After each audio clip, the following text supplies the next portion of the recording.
is nearly 100 years old and has made more millionaires than any other piece of literature on the planet. Wait a minute. Why don't I just buy this on Amazon?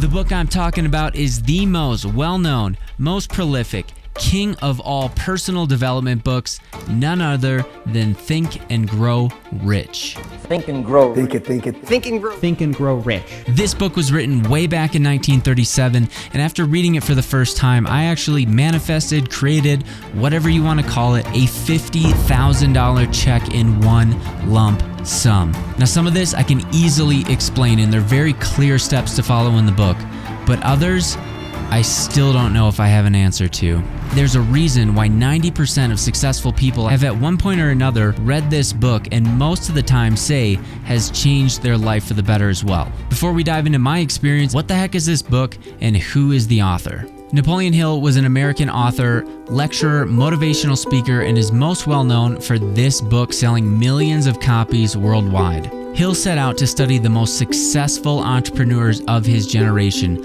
like John D. Rockefeller, Thomas Edison, and Henry Ford. This would be the equivalent of today shadowing Bill Gates, Warren Buffett, Jeff Bezos, and Elon Musk into stealing all of their success principles into one book. And if you look into Hill's background deep enough, you'll find some weird stuff. He's written some out there books, and quite honestly, all of these conversations with entrepreneurs could have been completely made up and in his head, but nonetheless, these principles stand the test of time. So before stumbling upon this book, I was in a dark place. I just lost my father to cancer that quickly came and took his life. I was broken financially, emotionally, really broken. I was 23 years old and I was working in a call center all day long, just getting yelled at, basically doing tech support for iPhones here, and nobody calls tech support to tell you what a great job you've done. Most likely they're pissed, they're upset, they're screaming your head off, and this was a very difficult time in my life. I feel like I was working extremely hard. I thought I was doing all the right things, but it felt like I was spinning my wheels and basically going nowhere fast. Then this book came into my life. During my time off between working 10 to 12 hour shifts and basically drinking my grief away, the words of this book gave me hope, direction, and within a year I had an amazing job paying me over 6 figures and basically completely shifted the trajectory of my life. It was dark, depression, and despair, and now I had hope, prosperity, and goals in front of me that I felt like I could actually hit for the first time in my life. In our first visit, I told you that you and I and every person were blessed with the privilege of complete control over but one thing, and that is the exclusive right to take possession of our own minds and direct them to the attainment of whatever we desire in life. So the first point that Hill brings up in this book is the power of thought, and I highly recommend listening to this book in the audio format so you can burn it into your brain. I think I listened to this book 8 to 10 times in the first year. When you have sometimes decades of negative thoughts and behaviors behind you, it's very difficult to pick up a book, read a couple sentences, and all of a sudden be on a new path. You really have to repetitively burn it into your brain. Hill actually describes this as faith. The name of this principle is applied faith, and I want you to remember it is not something I am bringing to you, but it is something you already possess. And now let me tell you what applied faith is and what you can do with it. Faith being something that can be induced or repeated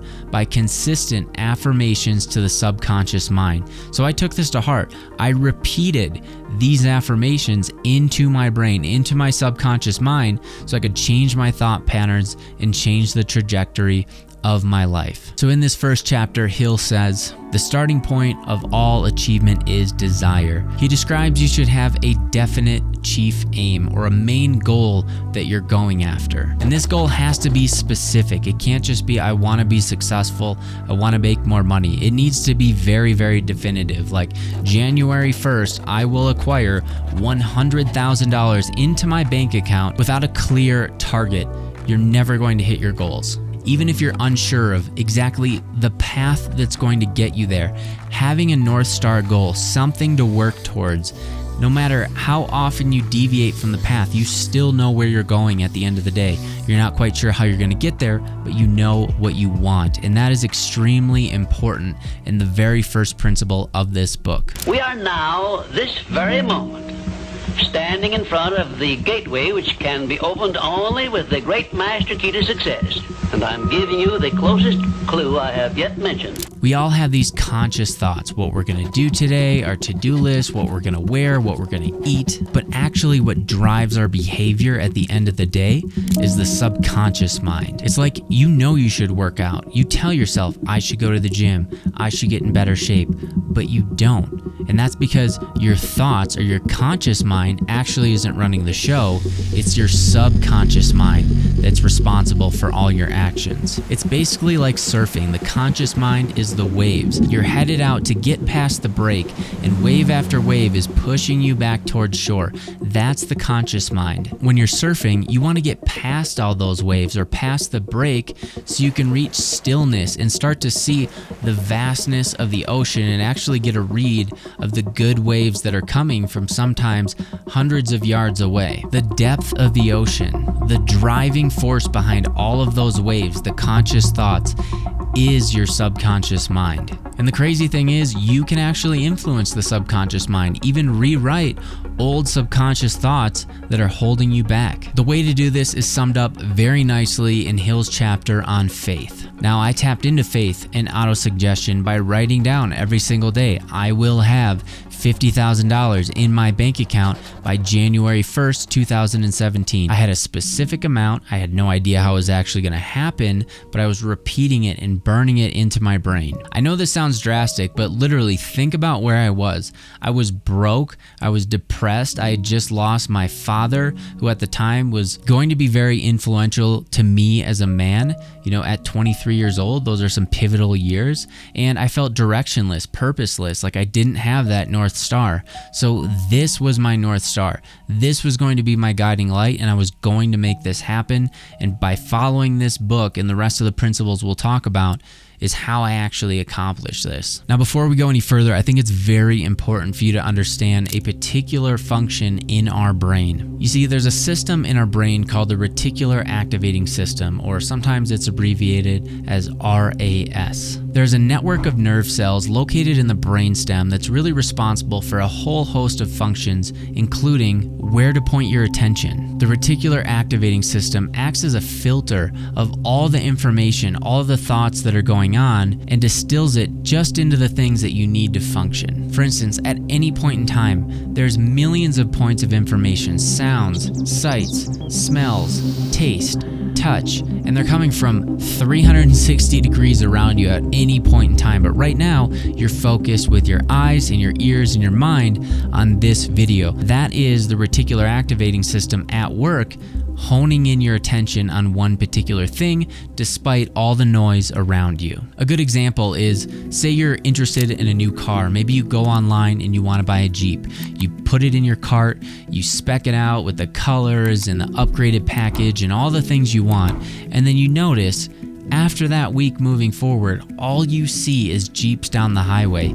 It's not like all of a sudden, millions of Jeeps were just produced and now you're seeing them for the first time. No, they've been there the entire time, but your reticular activating system is now just focusing your attention on that Jeep because that was your chief aim. That was your chief goal that you set for yourself, consciously or subconsciously, by going through and obsessing over it online. Now, this is a very useful function of the brain that has served us for thousands and thousands of years, where it was helping us set goals for hunting and gathering and mainly survival, where today you can use it for maybe entrepreneurship or starting your business or doing better in your job. Now, to break this down a step further, I knew a better opportunity was on the horizon, and I kept that near and dear to my heart. After writing these down, repeating them to myself, the steps started to reveal itself, because if you ask yourself a question enough times, the brain is a powerful thing that it's going to start providing some answers. I realized the job I was in wasn't going to get me towards this goal, so I started applying interviewing, meeting with recruiters, and I ended up landing a job that was paying me pretty good money for where I was at. So I went all in. I focused on being the best that I could at this job,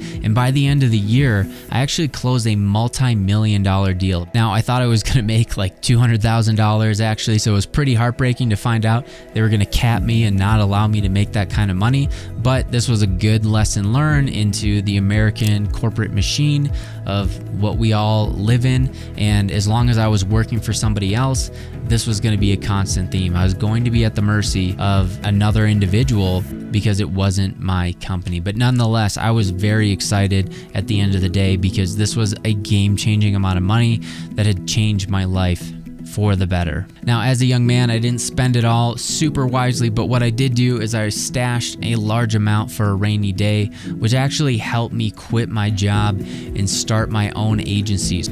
Hey guys, it's Derek to Mike here. I'm starting a YouTube series called I Quit My Job. So, pretty simple.